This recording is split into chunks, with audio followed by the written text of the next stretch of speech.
OK, toto je moje tretie video. Troška som zazmetkoval, nevedel som, či to beží.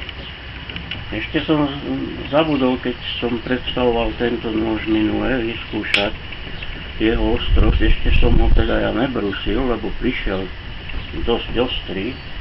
Za chvíľu nebudem mať chopy. Našťastie mi rýchlo rastú. Takže áno, je dosť ostrý. Pripravil som si aj pár papierov. Tak ako vidieť, na také veľké, ako môj kamarát vždy hovorí, sekery. Má rád malé nože. Je dneska V300, takže ale viete, bez veľkej nejakej väčšej námahy. Takže toľko k tomu. A teraz tu mám nový nož, čo som získal pred pár dňami, s plastikovým púzdrom.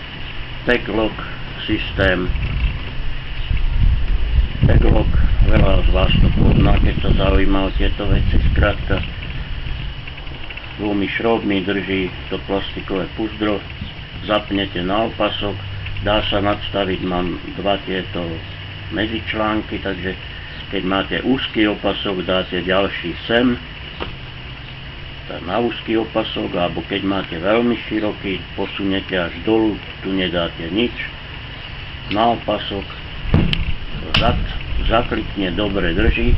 Napriek tomu, pretože toto sú tie novšie Tag-Lock, má to aj poistku, ktorou ešte zaistíte, aby sa to accidentom neotvorilo.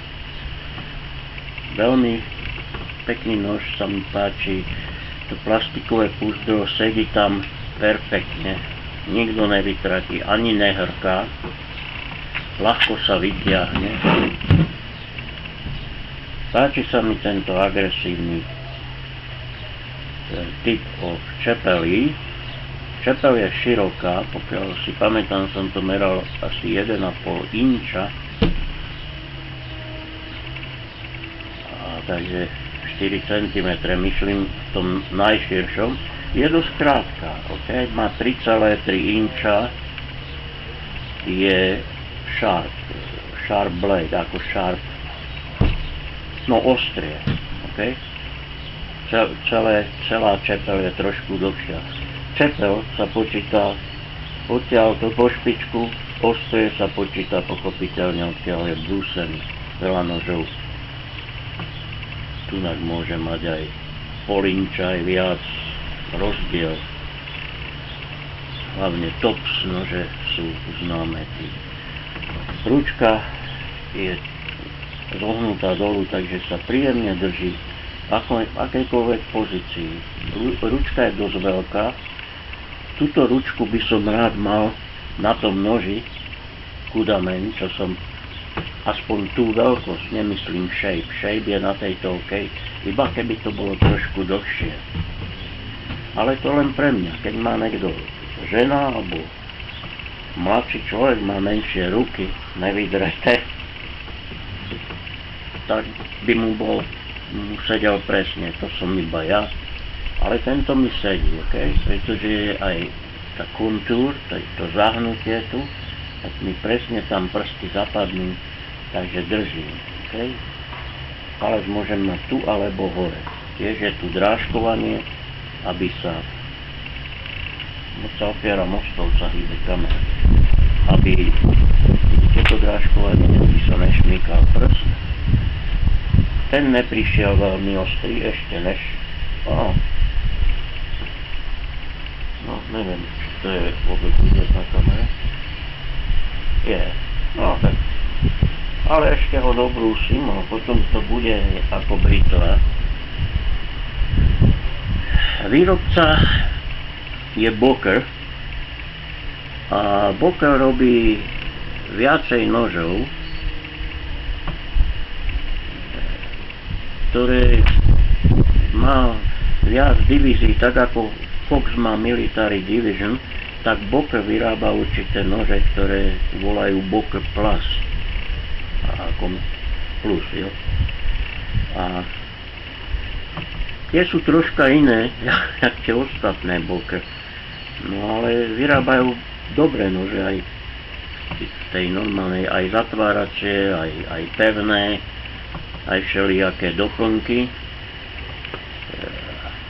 Toto je Tom Crane model, ktorý je známy tým, že má rád tiež tieto krátke čepele. Má veľa nožov, ktoré sa dajú nosiť na krku, na reťazi, púzdro na krku, maličké ručky, takto naozaj do 3 prstov, čo je čisto pre za účelom sebeobrany, alebo keď rýchlo potrebujete malý nôž, niečo odrezať, niečo odkrojiť. Takže ešte menšie, tam volajú to pocket bowie. No to je maličké 2 inče blade, malá ručka tenká. Môžete nosiť na krku celý deň, žiadna váha. Takže asi toľko o Boker Plus. Okay. Príznačné meno volajú tento nôž, ako model sa volá Bulldog. Podľa tej čepele som povedal, že to meno mu sedí. Skúsim ešte, ako ide na papieri. Sorry.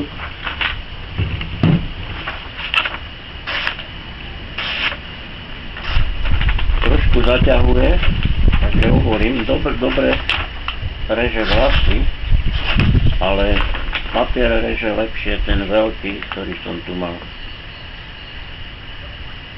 pred chvíľou.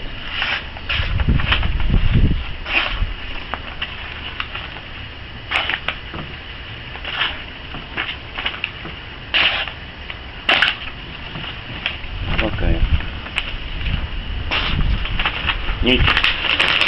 Reže, nereže, to není podstatné. Veľa výrobcov vám pošle nože prakticky úplne tupé, nabrúste si sami, pretože keď vyberáte z krabice, tak typický Američan vyberá z krabice a porežie sa. A potom ide, nájde si advokáta a pýta si milióny od výrobcu noža, že bol tak ostrý, že keď ho vyberal z krabice a idiot si nedal pozor, tak sa porezal a že to je company chyba. To není jeho chyba, že je negramotný. Nemyslím negramotný, ale gramblavý. No ale poznáme to všetci, veľa ľudí už má skúsenosti s podobnými osobami. Aj tu v Austrálii, počítam, že aj u vás. Preto všetko je drahšie, lebo všade už teraz musia platiť obrovské príspevky na insurance company, na poisťovne. Takže asi toľko v tomto videu a uvidíme sa na budúce.